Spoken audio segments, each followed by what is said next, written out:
Vozes do Marketing, hoje com um convidado muito especial, Marcelo Vitoriano, CEO da Specialistern Brasil. Bem-vindo, Marcelo. Muito obrigado, Matt. Um prazer estar aqui. Vozes do Marketing faz parte do Encontros com o Futuro, uma iniciativa que aproxima o setor privado da academia. Contamos com o apoio da Prime, que é o braço de universidades da ONU, do Pacto Global, da ESPM, das Eurocâmaras, da PwC, do Conselho Regional de Administração de São Paulo e da ABERJ. Eu sou Matthew Schertz, diretor do World Observatory. Marcelo, conta pra gente o que faz a Specialistern e por que esse nome tão difícil de pronunciar. É verdade, Matthew. Esse nome é difícil de pronunciar porque a Specialistern é um negócio de impacto social. Sim. Que nasceu na Dinamarca em 2004. Tá. Nós temos processos de preparar pessoas autistas e com outras neurodivergências para a sua inclusão no mercado de trabalho e preparamos as empresas para receberem profissionais neurodivergentes. Specialistern significa os especialistas em dinamarquês. Por que esse nome? Porque quando nós nascemos, o nosso fundador, ele buscou colocar o foco na organização e no trabalho de empregabilidade das pessoas autistas, não nas suas dificuldades de comunicação, de interação social. Muito pelo contrário, ele procurou colocar o foco em qual talento que as pessoas autistas apresentam e como esses talentos podem contribuir para a gente ter uma sociedade melhor, empresas que produzem mais, espaços mais humanizados, enfim. Então, tem a ver com isso, né? Perfeito. Então, é uma organização internacional. É uma organização internacional. Nós nascemos em 2004 na Dinamarca e hoje nós estamos presentes em 26 países e nossa sede hoje é em Barcelona. Perfeito, perfeito. Eu não sei como diria os especialistas em catalão. Eu vou ficar te devendo essa também, Matt. O Marcelo me conta, então você é psicólogo. Sou psicólogo. Sei. Sou psicólogo. Conta para nós o que é o autismo. Sim. O autismo é uma condição da neurodiversidade, né? Um transtorno do desenvolvimento neurobiológico, Sim. vamos chamar assim. E esse transtorno, quando a gente fala de transtorno, a gente fala de um diagnóstico um pouco mais médico, vamos chamar assim, né? Mas essa condição da neurodiversidade faz com que as crianças ou as pessoas tenham essa condição e os principais prejuízos com relação ao autismo se dão na comunicação e na interação social. Sim. Né? E essas dificuldades elas vão variar de níveis. Né? Então você pode ter níveis com uma afetação muito importante, uma dificuldade muito importante, e pessoas que tenham menos dificuldades, mas que vão precisar de algum tipo de apoio. Sim. Né? Qual é a diferença entre autismo e Asperger? Então, eu falei certo? Falou certo. Esse termo se utilizava há alguns anos atrás, né? Asperger, para pessoas que tinham um diagnóstico nível 1 de suporte, né? É o antigo autismo leve que se falava, né? Pessoas que apresentam algumas dificuldades de comunicação e interação social, mas que eram autônomas, independentes e que tinham uma vida podendo estudar, poder trabalhar, etc., mas apresentavam essas características. Essa terminologia mudou depois de uma atualização do DSM, que é a Bíblia, vamos chamar assim, da saúde mental, que é americana. Sim. Que é o livro referência dos psiquiatras e psicólogos, certo? Exatamente. E antigamente existia uma classificação para esse nível de autismo, como Asperger, para essas pessoas com nível 1 de suporte, que tinham alguns hiperfocos, alguns interesses, Sim. Mas isso mudou. Então, hoje, a gente tem um diagnóstico de autismo, né, como um todo, com diferentes graus de suporte. Né? Hoje, a gente tem nível 1 de suporte, que podemos chamar que é o antigo autismo leve, o nível 2 de suporte. O nível 1 são pessoas totalmente independentes, pessoas que têm plena autonomia, apresentam algumas dificuldades, mas são independentes. As pessoas com nível 2 de suporte já apresentam dificuldades um pouco maiores, precisam de um suporte, mas elas também têm uma certa independência. E nível 3 de suporte são pessoas que geralmente têm uma deficiência intelectual associada a esse quadro também, dificuldades de comunicação muito importantes, são pessoas que não têm autonomia e não têm independência. Então, hoje o diagnóstico, ele basicamente é esse, né? Você pode ser desses 3 níveis. Desses 3 níveis, exatamente. E o Asperger, ele foi abolido enquanto eu não terminologia. Sabia disso. Sim. É bom saber. Existem algumas pessoas que ainda hoje falam, né, eu sou Asperger, enfim, mas em termos oficiais ele não é mais utilizado. Sim, eu perguntei porque eu sou muito fã da Greta Thunberg. Sim. E a Greta revolucionou o mundo, assim, né? E ela tem um grau de autismo. Sim, exatamente. E fez o que ninguém mais no mundo conseguiu fazer pelo clima, agora por Palestina, agora é inacreditável. E ela tem um livro que é referência no mundo da climatologia. Sim. E tem 22 anos, quer dizer, é inacreditável isso. Exatamente. Exatamente. A Greta acho que é um bom exemplo de como pessoas autistas e pessoas neurodivergentes podem contribuir significativamente com a nossa sociedade. Né? Porque, sem dúvida. Outrora eram pessoas que não tinham oportunidades no mercado de trabalho, eram pessoas com muitas dificuldades e a especialidade procura trazer esse foco pro talento, né? Sim. A Greta é uma pessoa talentosíssima isso. E ela tem como característica ser uma pessoa autista, Sim. Mas o autismo não define ela. A Greta é aquele potencial de pessoa que tem como característica ser uma pessoa neurodivergente. E é isso que a gente espera da sociedade, que as pessoas neurodivergentes e pessoas autistas tenham oportunidades tanto de ingressar no mercado de trabalho, fazer carreiras e ter uma vida independente e possa contribuir com a felicidade. E elas podem trabalhar onde elas quiserem trabalhar, desde que a sociedade se prepare para receber essas pessoas, né, quando a gente foca no mercado de trabalho. Conta do especialista, né? Assim, os seus casos, o que vocês fazem, como é que vocês fazem isso, como é que a gente procura vocês? Perfeito. Nós temos um escritório aqui em São Paulo, né, onde nós recebemos pessoas autistas que querem se preparar para entrar no mercado de trabalho, aí apenas fazendo um recorte. Por mais que tenhamos pessoas talentosas como a Greta, que você muito bem trouxe, globalmente a gente tem um alto índice de desemprego das pessoas autistas. Né? Um estudo do Reino Unido aponta que mais de 70% das pessoas autistas que poderiam trabalhar estão desempregadas. Então, não por vontade própria. Não por vontade própria, porque as empresas não estão preparadas para receber essas pessoas. Então, a especialista, ela faz isso, ela procura preparar as pessoas, então nós temos uma capacitação e um treinamento, um programa, onde a gente vai procurar melhorar a empregabilidade das pessoas autistas que nos procuram. Em contrapartida... É um treinamento.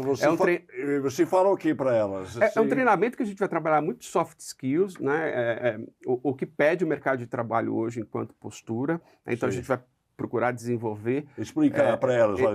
Exatamente. Isso pega mal, Isso, de repente, quando você estiver numa entrevista, vamos treinar situações que vão acontecer dentro da empresa depois que ela estiver trabalhando. Perfeito. Então, a gente procura desenvolver essas habilidades num período que pode ser de 1 mês a 3 meses, para que a pessoa esteja mais preparada. Mas somente preparar as pessoas não significa que ela vai ter oportunidade no mercado de trabalho. Sim. A gente precisa preparar as empresas que vão receber esses profissionais.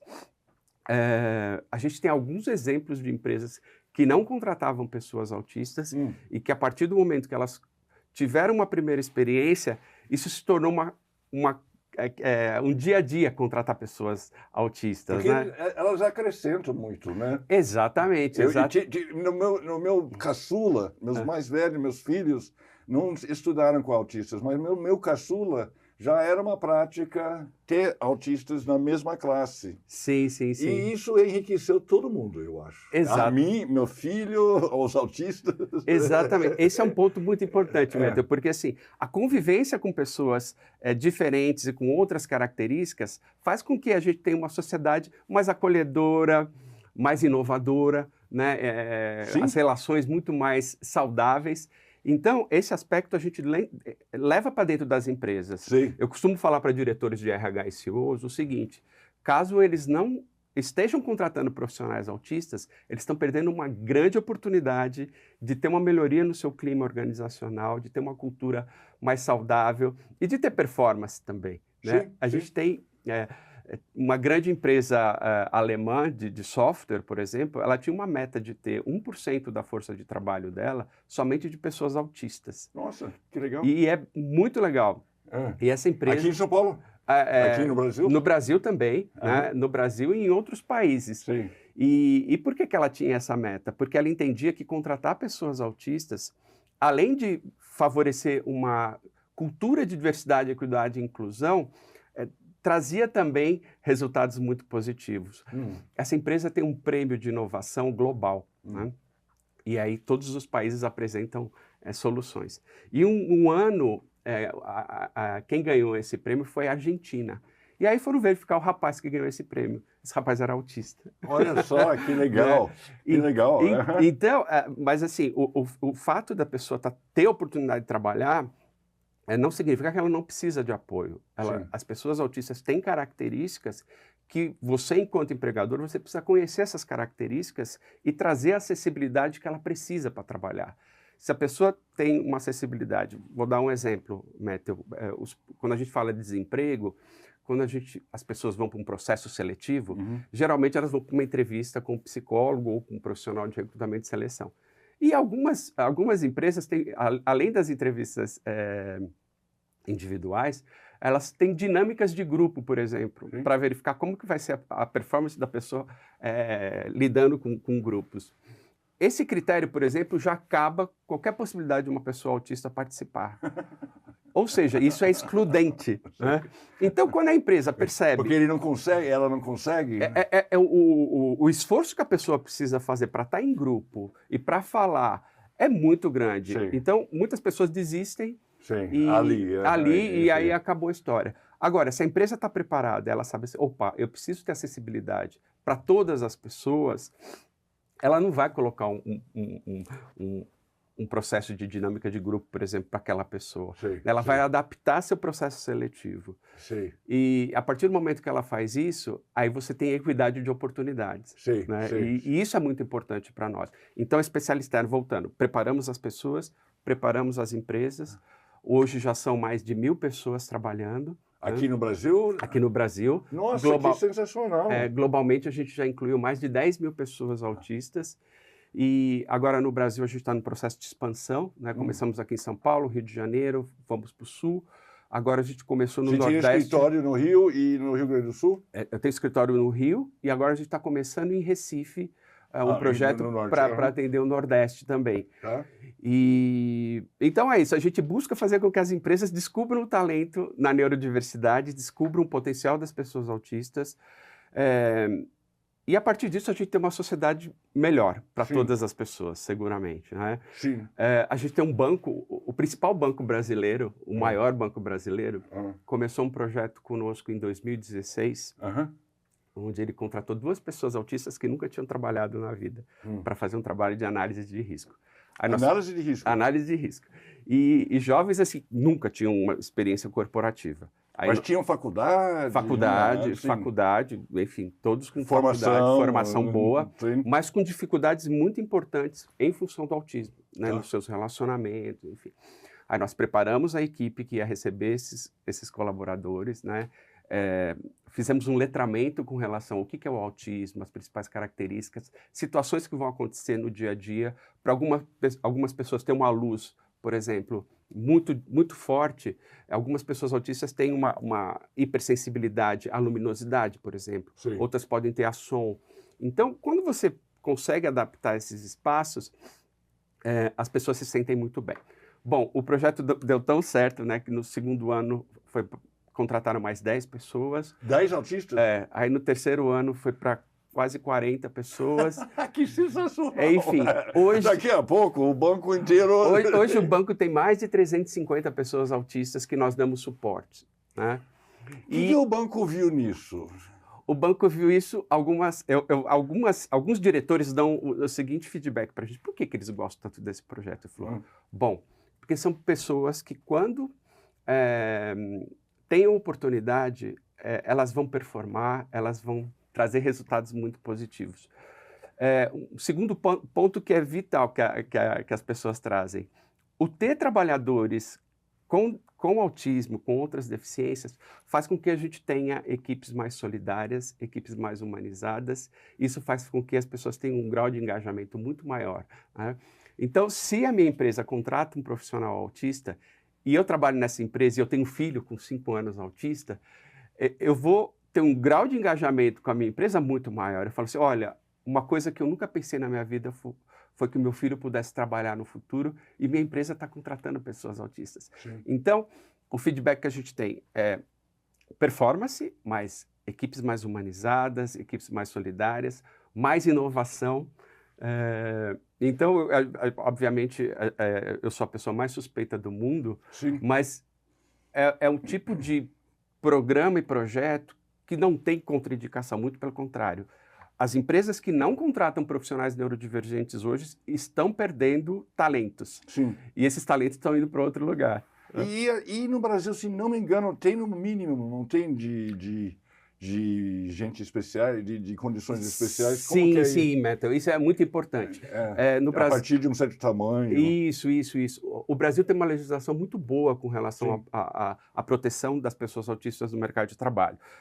Tem a chamada Lei de Cotas, que é uma lei 8.213 de 91, que prevê que empresas com mais de 100 funcionários precisam contratar de 2, aí conforme vai subir no número de funcionários, então, por exemplo, empresas com mais de 1.000 funcionários precisam contratar 5% de pessoas com deficiência. Sim.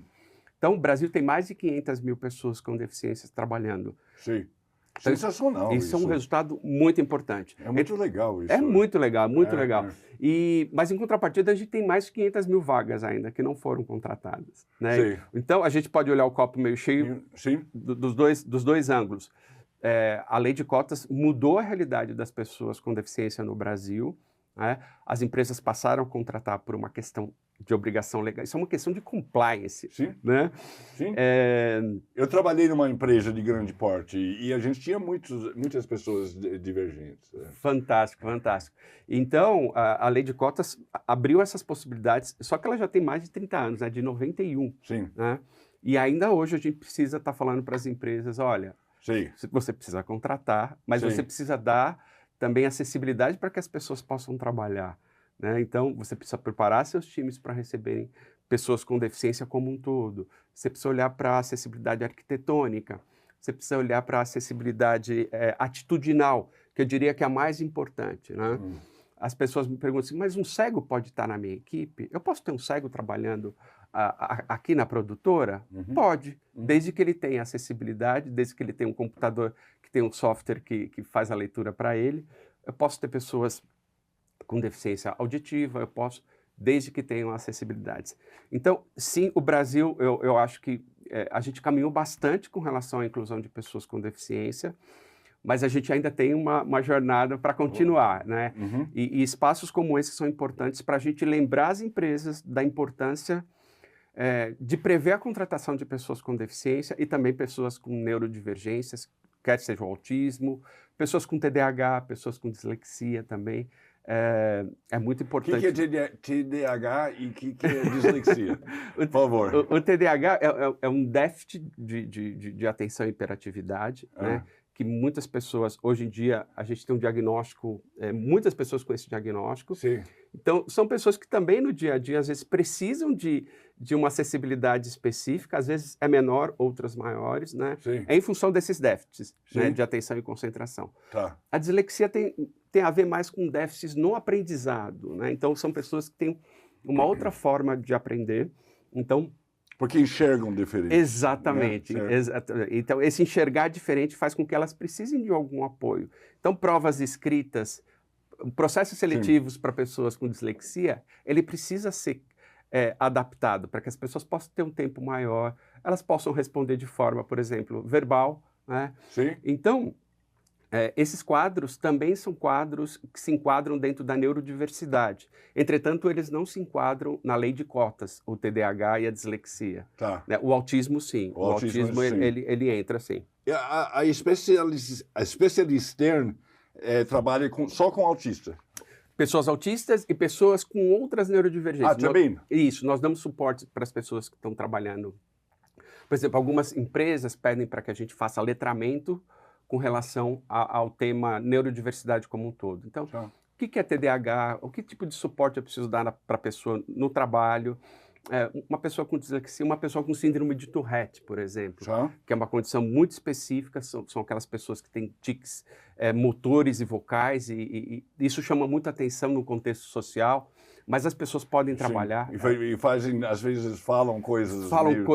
Podem falar palavrão, eles não conseguem controlar isso não é porque a pessoa quer falar aquilo, né? Isso é uma condição neurológica. Eu li a obra do Oliver Sacks, que tornou esse síndrome mais conhecido. Mais conhecida, exatamente. E, então, as empresas podem também contratar pessoas com essas condições e as pessoas podem performar. Eu lembro que no escritório da Espanha a gente tinha uma moça com síndrome de Tourette, ela tinha tiques vocais, né? E de tanto em tanto tempo ela tinha um tique vocal. A equipe sabia disso, então ela tinha o tique, continuava trabalhando, todo mundo continuava trabalhando. Sim. E tudo bem, aquela pessoa era a Maria, simplesmente isso. Né? E a Maria é nossa colega de trabalho e ela tem aquela característica. E ela precisa de uma oportunidade no mercado de trabalho, ela contribui com o time, enfim. Perfeito. Né? O Marcelo, só para encerrar, me diz como é que a Specialistern se financia? Boa pergunta. Nós nos financiamos através das empresas parceiras, onde nós fazemos a inclusão de profissionais autistas. Certo. Né? Você faz uma consultoria? Isso, exatamente, como se fosse uma consultoria para esses projetos. Isso para a gente é muito importante. E ela se sustenta também como uma associação que pode receber doações. Né? Então, se tem empresas que querem investir num projeto inovador e interessante, elas podem fazer doações como investimento social também, para que a gente possa continuar crescendo e expandindo esse projeto. Marcelo, muito obrigado, foi fascinante, aprendi um monte e quero dar os parabéns, viu? Muito obrigado. Muito obrigado. Muito obrigado, é um prazer estar aqui e conte conosco. Obrigado. Sensacional.